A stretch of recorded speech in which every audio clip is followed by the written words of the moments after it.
We've recommended some additional treatments that could happen, including additional landscape treatments. This is an example from Colorado. This is an example from New York. I talked about the sculpture program, but this is a median that's probably similar in size to the medians that we would have. And so, given all of the setbacks that IDOT requires, there's an opportunity to do something of substance here. Median types, an example of paved medians, planted medians. The image on the left, I think, is particularly interesting because it mixes in paving and plantings in a way that's very attractive. As you all can imagine, it's challenging to get landscape to grow, to thrive in a median. It requires a lot of maintenance. So this is one way to accommodate that. Widened sidewalks, a very simple joint patterning, but also incorporating the tree grates. These tree grates, I don't know if you can make it out from the image, but the circle on the bottom left incorporates the village logo for where this streetscape exists. Roadway lighting. IDOT is not yet in approval of LED lighting, but they claim to be doing that shortly. And so we think there's an opportunity to at least implement lighting that could be switched out to LED in the future. And we know that LED is something very important to the village. But this light fixture shows a decorative vehicular scale pole that is up high with the pedestrian arm mount that is a little bit lower, and then the banner in between. Intersections, the village is already doing this in the town center with paved intersections with the unit pavers on the right. The image on the left shows that example that I described earlier where as you are crossing the roadway, you are standing in midway on the median. So it just again reinforces that there is a pedestrian zone here. And very thick white pavement markings helps clearly define where pedestrians should cross. I'll just mention this image up at the top. Street Pong is sort of a fun thing that we talked about with the committee, but it's in Germany. And as folks are waiting for the signal to cross, there is a little game that's mounted onto the traffic pole, and it's like Pong for all of you Atari fans out there. It's linked up to a device on the other side of the street, and for the 30 seconds you're waiting, you basically play Pong with the person who you've not met yet across the street. And so sort of a fun way to do something while you're waiting for the light to change. You never cross, you keep playing. Museum Drive extension. So we hear and we understand from the community that this is already happening, that the businesses along that Museum Drive and on the other, near the metro station, have some really wonderful pedestrian spaces that people are using. So for instance, the Starbucks has that wonderful little plaza. We understand recently from the village that Stacked is looking to implement something like this, an outdoor plaza on the backside.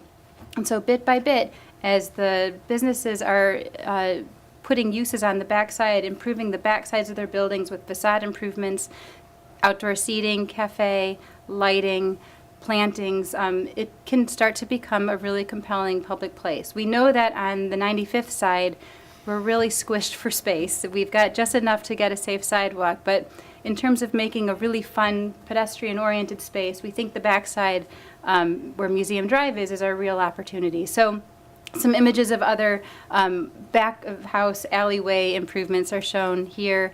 It's a great opportunity for things that could be associated with the Children's Museum, like a play garden or art. The art pieces that you already have by the metro station are just phenomenal. And so, we would encourage the village to continue that sort of thing. Signage, we've identified a signage family, a conceptual signage family. The tall guy in the middle is a gateway identifier or a parking sign that could be mounted at select locations. It could be mounted in the median if you come into Oak Lawn from the highway. The shorter stone one to the right is a parking identifier that would identify where municipal parking lots are located and what the rules and regulations are for those lots. To the right of that, a community event sign that could be located at the metro station. Now we know that the village already has LED signage, but this could be an additional one that announces community events. And then all the way on the left-hand side is a pole-mounted sign that would identify wayfinding for the bike routes. And on the left still is a destination wayfinding sign that would alert motorists and pedestrians as to where major destinations are in the village. Identity markers for the different types of signs are shown up at the top. We've come up with a system that says, for instance, whenever it's a bike sign, it could be red. Whenever it's another kind of sign, it could be black. And so that would be one way of separating out what's a bike route versus what is another route. From the market and demographic standpoint, if my economic development partner, Bridget, were here, she would say, thank you for letting me work on this project, because she never works on projects that has such high visibility and high traffic. We're usually really clamoring to try and figure out how to get visibility of our communities, but you already have it. You already have tremendous visibility here. And so the challenge really becomes things like access, how to deal with smaller lots, how to make a pedestrian-oriented atmosphere. So the goals for the market side is to keep the high volume retail sales businesses that are already located along 95th, which we know the village is already doing, is to continue to work with those folks, but also attract additional high volume businesses.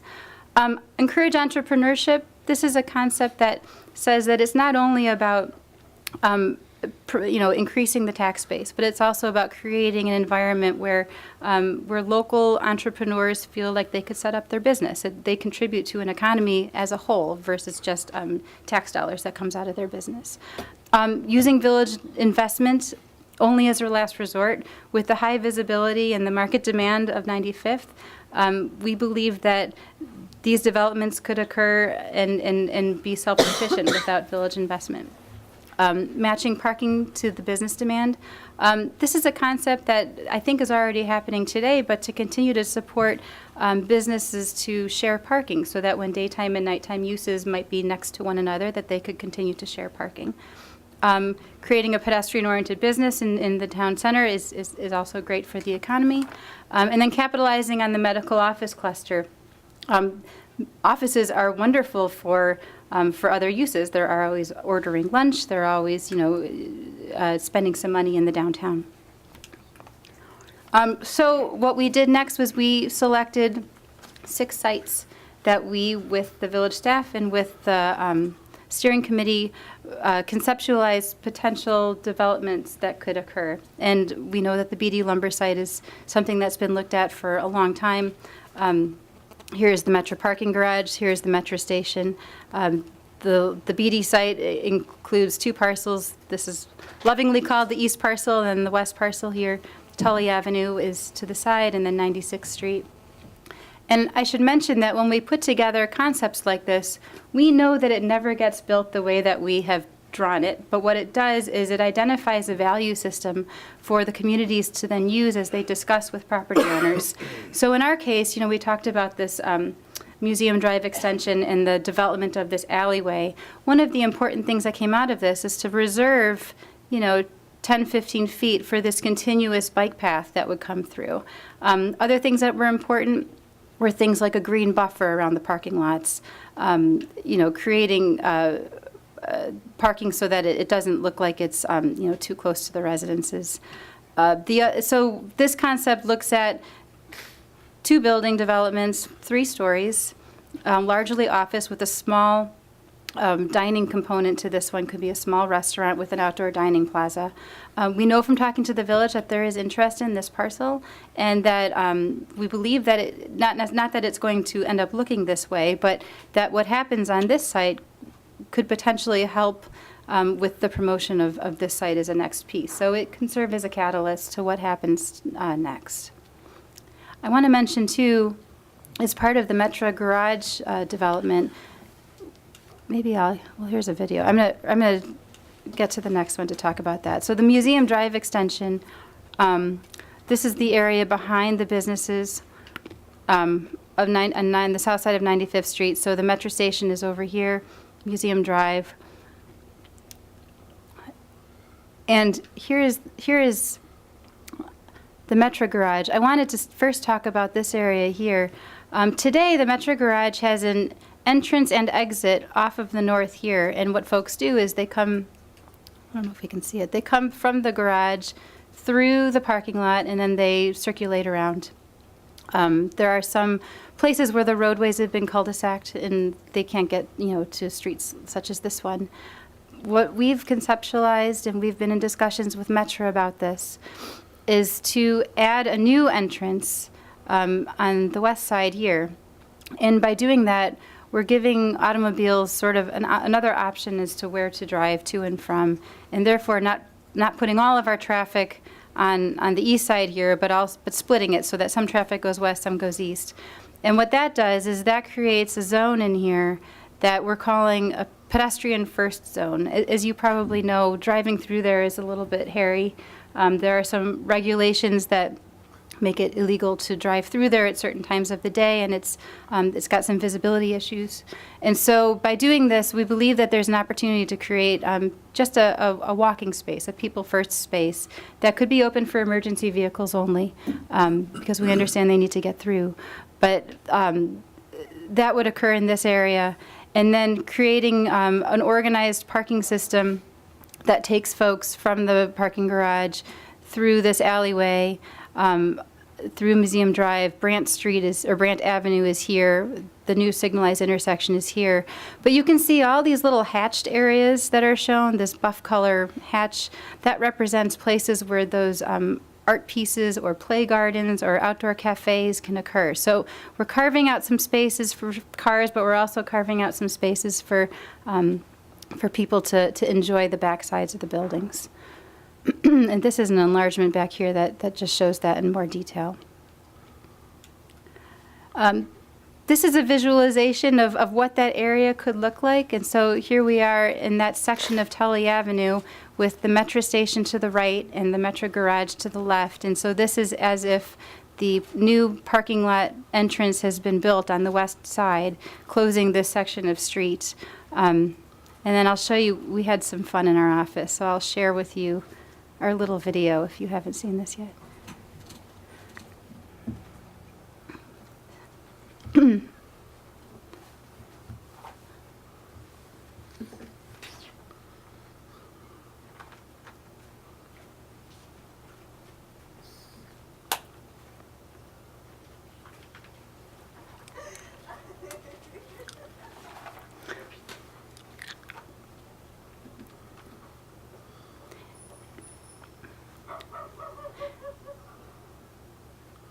One of the things we can do is work with Metro to get an agreement to allow food trucks to take place in the first floor of the parking garage. I mean, this could be an event space. It could be a place for food trucks to come.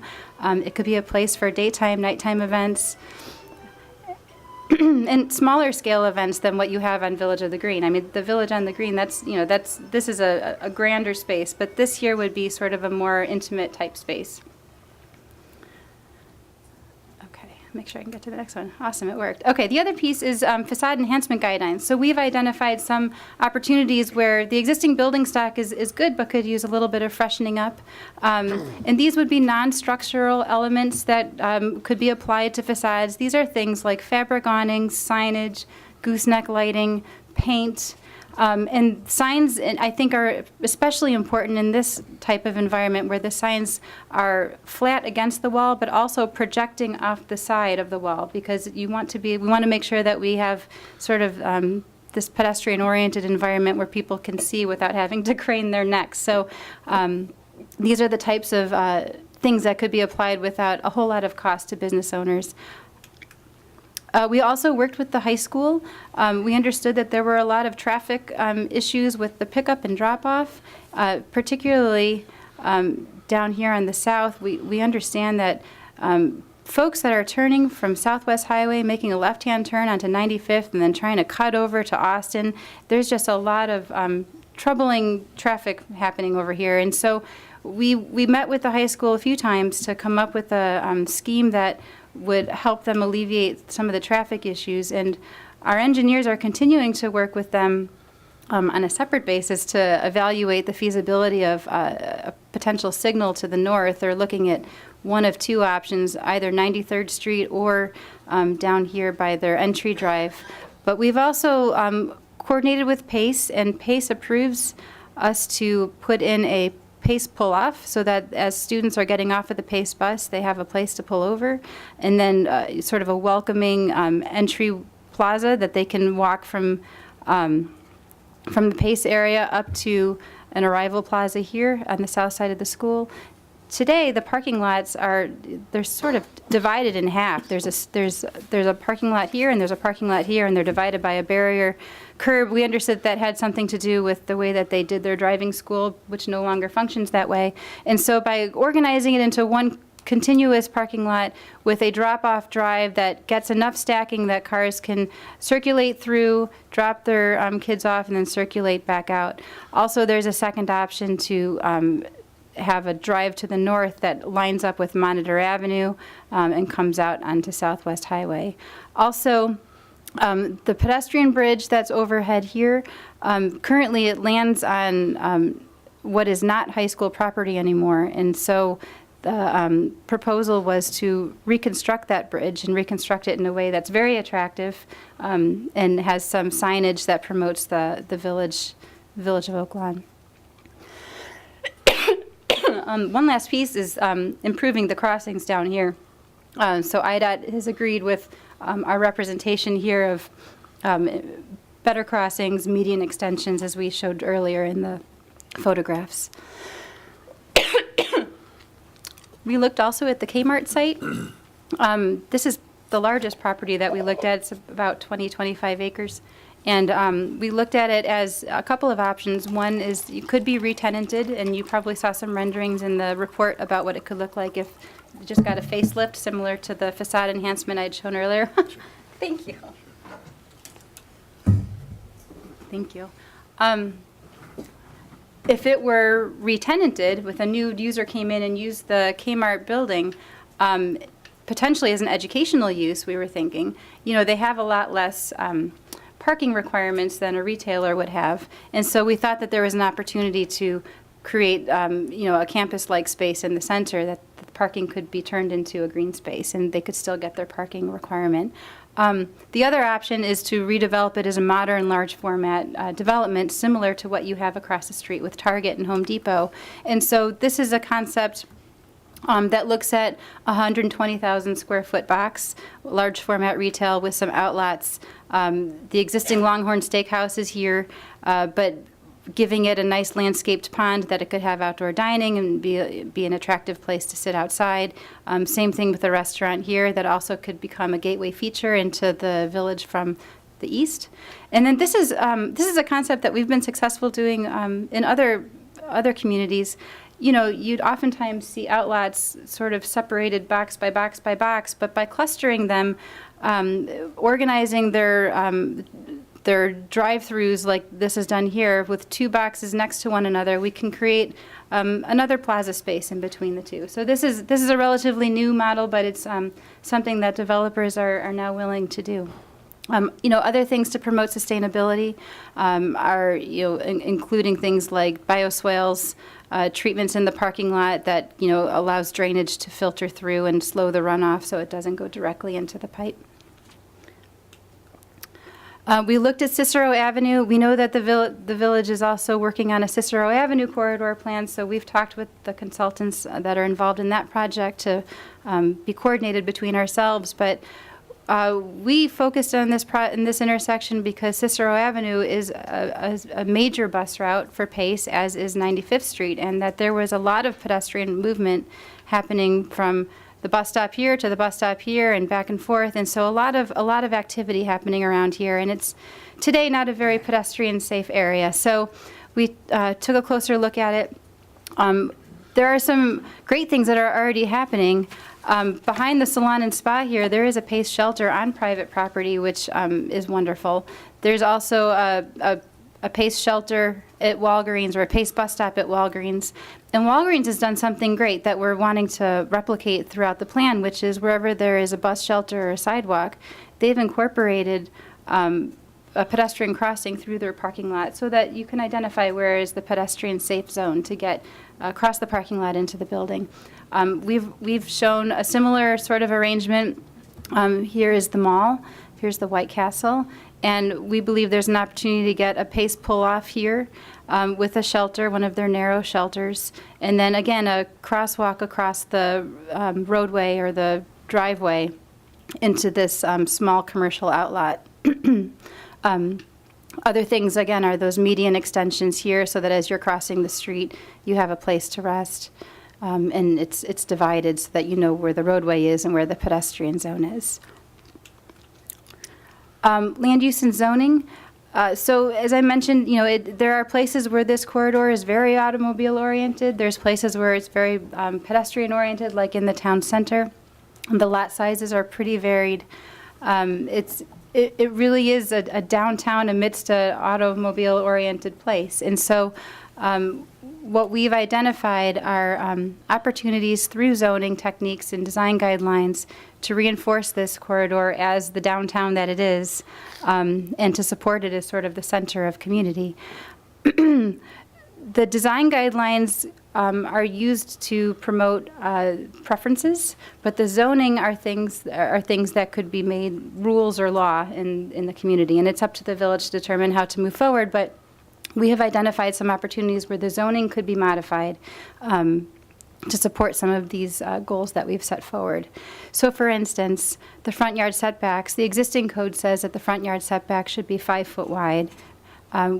Because of the harshness of the corridor, we propose that setback increase to 10 foot. So that additional 5 feet could be used for additional walking space or landscape space, depending on what's happening around that area. And it's already happening in some spots. I mean, you can see here it's stacked. I mean, they've set a portion of their building back here, and it just makes it's not a lot, it's just 5 feet, but it really makes it that much more comfortable. Cross-access, this is something that we think would be really appropriate for 95th Street. This is an example in Addison, but you can see they've got Lake Street, which is not too dissimilar from 95th here. But what's happening on the private development side is that there are developments with parking lots. So this is one parcel, for instance, and you can see that the parking lot links up to the parking lot next door. So that if you were using this building, you would not necessarily need to go back out to Lake Street and then go back in, but you could continue in the parking lot side all the way along. So we work with other municipalities who have done this. It's not the kind of thing that happens overnight, as you can imagine, but by encouraging the development community to build stubs for their parking lots over time, the whole network could be knit together. Signage, the code for signage is very good. What we've done is we've made some recommendations to support some of the things that the village is already doing. The freestanding signage here at the bank is a monument sign with a landscape base around it. That is what we want to promote. The code today doesn't require developers to do that sort of thing, but we would like to recommend that that sort of thing be considered. Also, with the signage that's mounted to buildings in the town center, you probably notice some of the big tripod-looking structures that are up on the roofs that either once held up signs or currently hold up signs. Many municipalities prohibit that, and that it should be supported by a simple sign structure so that your eye is not pointed towards the tripod structure, but it's looking at the nice looking sign that we want to promote. Again, freestanding signage for the taller signs. We want to continue to promote the same sort of thing that's already happening here. Masonry sign facing materials, landscape sign bases, where we can get 6 feet wide, that would be ideal. Lighting, through the zoning ordinance, we could require that the lighting be of a certain light type and or that it be an LED type to fit in with the sustainable practices of the village. In landscape, where parking lots abut the corridor, we've made some recommendations as to the width of those buffer spaces, that they be treated with a combination of fencing and plantings. And especially on 95th Street, where the sidewalk is only going to be as wide as we can get it. We're really, like I said before, we're really squished for space. By holding back the parking lots 5 to 7 feet and landscaping them, it will give the feeling that the sidewalk is that much more generous and pleasant to walk down. And then sustainable site incentives. The code doesn't address this today, but there are incentives that the village can promote to encourage the development community to incorporate things like sustainable materials and systems into their sites. And these are some things that development community is already doing, but if the village sets this forth as an expectation, then we will see more of that happen. And these are things like permeable paving, bioswales, LED lighting, that sort of thing. Lastly, the development review process. The village